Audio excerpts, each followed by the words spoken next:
ikan pakai belalai. Dapatnya ikan kerapu. Sebelum presentasi dimulai, kami ucapkan salam terlebih dahulu. Assalamualaikum warahmatullahi wabarakatuh.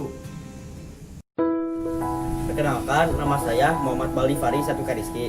Di sini saya tidak sendiri, melainkan bersama teman saya yang bernama Nida Wulandari. kami dari PMR Unit MTs Negeri Kota Bogor. Pada kesempatan kali ini, kita akan menjelaskan materi pendidikan remaja sebaya tentang new normal saat masa pandemi.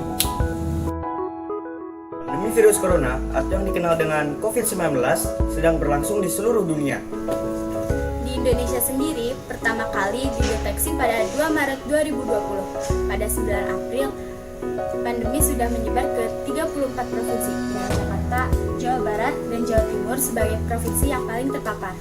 Pemerintah Indonesia akhirnya memutuskan untuk menerapkan pembatasan sosial berskala besar atau PSBB pada 31 Maret 2020 sampai 2 Juni 2020.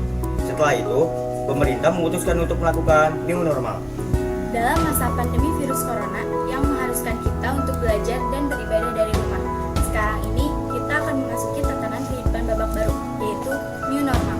New normal sendiri adalah kehidupan normal yang baru.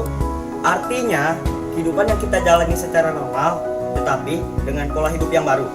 Pola hidup baru itu terkait dengan penerapan protokol kesehatan, seperti physical distancing, rajin cuci tangan dengan sabun dan hand sanitizer, memakai masker, dan pola makan bergizi. Ini akan terjadi dalam semua aspek kehidupan masyarakat di Indonesia. Pendidikan pun tidak bisa lepas dari new normal ini. Lalu, bagaimana proses pembelajaran yang dilakukan pada new normal ini? Marilah kita melihat realitas saat ini. Pembelajaran yang terjadi pada masa pandemi COVID-19 adalah distance learning atau pembelajaran jarak jauh atau yang disebut juga dengan PJJ. PJJ yang lebih sering disebut dengan pembelajaran online atau e-learning sudah diterapkan oleh sekolah.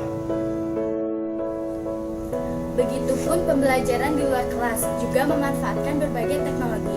Siswa secara mandiri mencari informasi dengan melihat di televisi atau YouTube, membaca di media cetak maupun online seperti Google, dan mendengarkan radio atau podcast.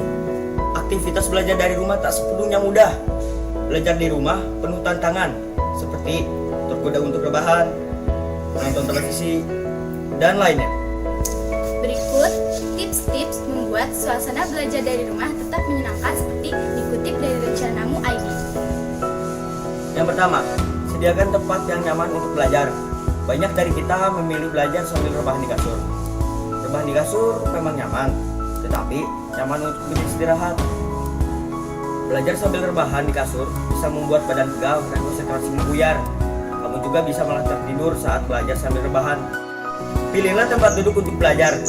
Usahakan tempat duduk memiliki sandaran dan busa yang nyaman untuk duduk.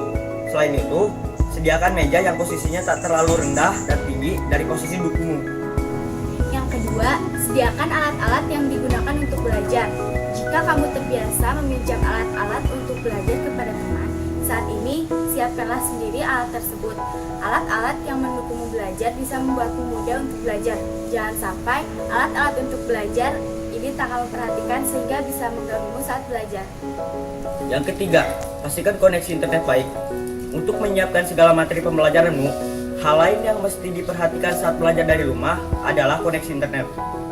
Koneksi internet yang baik akan memudahkanmu untuk tetap terhubung dengan guru saat belajar dari rumah. Kamu tak harus memasang jaringan internet di rumahmu. Kamu bisa menggunakan jaringan internet lewat handphonemu. Yang keempat, sediakan cemilan. Kegiatan belajar tentunya akan membuat tenaga terkuras. Meskipun secara fisik tak banyak bergerak, tetapi belajar menguras tenaga karena berpikir. Supaya tetap semangat dan tak lelah saat belajar, sediakanlah cemilan secukupnya. Siapkan cemilan seperti kacang-kacangan, buah-buahan, dan cemilan berkalori tinggi lainnya. Yang kelima, jauhkan benda yang membuatmu kurang fokus. Belajar di rumah pasti tak akan luput dari gangguan-gangguan yang membuatmu kurang fokus. Gangguan bisa datang dari televisi, mainan, maupun smartphone. Saat ini, kurangilah akses ke kegiatan-kegiatan yang bisa mengganggumu belajar di rumah. Yang keenam, pastikan ruanganmu punya pencahayaan maksimal. Supaya mata dan kepalamu tak pusing, perhatikan pencahayaan di tempatmu belajar.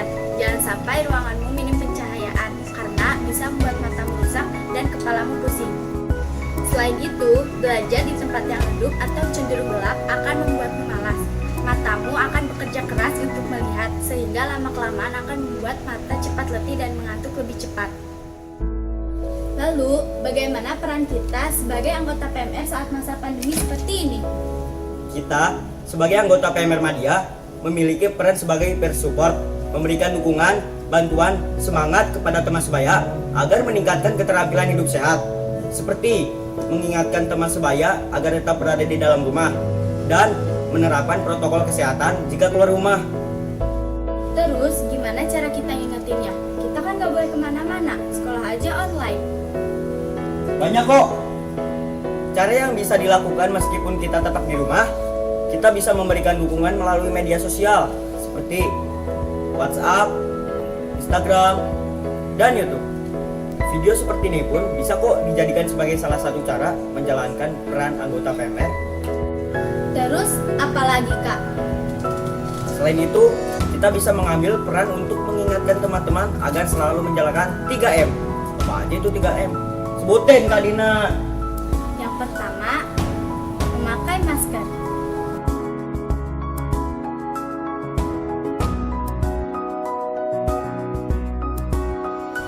Yang kedua, mencuci tangan.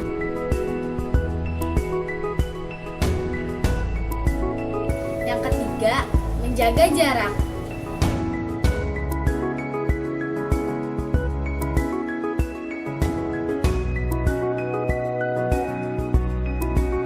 Sekian dari kami, semoga tipsnya bermanfaat. Topik membeli buah. Buahnya ditaruh di atas batu. Wabillahi taufiq wal hidayah. Wassalamualaikum warahmatullahi wabarakatuh. Aspesia.